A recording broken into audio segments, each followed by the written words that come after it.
au vu de l'assistance qui s'est mobilisée aujourd'hui, l'assistance scolaire s'entend, qui s'est mobilisée aujourd'hui pour développer au cours du forum qui porte sur la violence récurrente au cours des grèves scolaires dans la commune de Ziguinchor, nous avons pu quand même dire à haute et intelligible voix que nous sommes convaincus que les élèves, tout comme les étudiants, ne sont pas en réalité des pyromanes.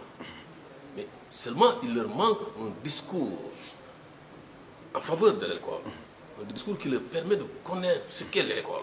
Espace sacralisé de savoir, qui permet de maîtriser le savoir problématique, les armes miraculeuses, pour citer Aimé Césaire. Mais d'autre part aussi, il y a que, comme ce discours leur manque, comme cet accompagnement de la part des enseignants leur manque, souvent ils se trompent de cible. Et il faut ce qu'on appelle un transfert de responsabilité, et même un transfert d'agressivité.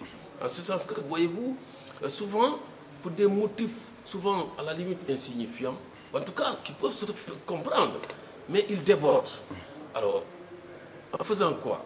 J'ai souligné l'aspect qui me semble important, parce que souvent, dans ces écoles-là, les élèves manquent un professeur, souvent de physique, de chimie, d'histoire géo, de philosophie, et ils bouleversent tout, ils cassent tout.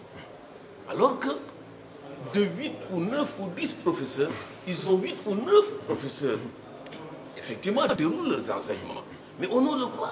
Parce qu'il leur manque un seul professeur ou deux professeurs, ils bouleversent tout, ils ne regagnent pas les salles de classe, ils perdent des heures et des heures à arpenter les rues, à casser tout et à brûler tout sur leur passage.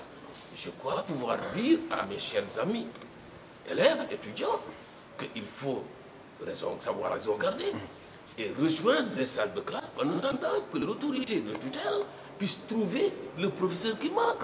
Oui, il y a quelque part ce que j'appelle la défaite de la pensée. La défaite de la pensée. Et cette défaite-là, nous sommes tous responsables. C'est la famille. C'est la famille qui ne joue plus son jeu d'éducateur comme auparavant et qui a démissionné en laissant cet espace-là envahir par la télévision, les médias. Et je dis que la télévision, c'est l'outil le plus performant, le plus, disons, efficace pour, à la limite, incruster dans la conscience de cette catégorie de jeunes ce qu'elle ne devrait pas véritablement avoir comme idéal de développement. Et de ce point de vue, je dis, la famille a failli. Nous autres enseignants, quelque part aussi, on a failli. Parce que souvent, le discours pédagogique n'est plus ce qu'il devrait être.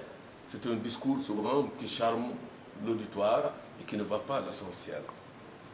Il y a la faillite aussi de l'autorité étatique. L'État, quelque part aussi, a failli, en ce sens que la formation a fait défaut pendant de longues années. Heureusement qu'aujourd'hui, l'État revient en courant vers une nouvelle stratégie, n'est-ce pas, qui puisse permettre à l'enseignant de dérouler normalement son cours, n'est-ce pas? Mais pendant longtemps, il faut le dire, l'État a failli aussi à sa mission.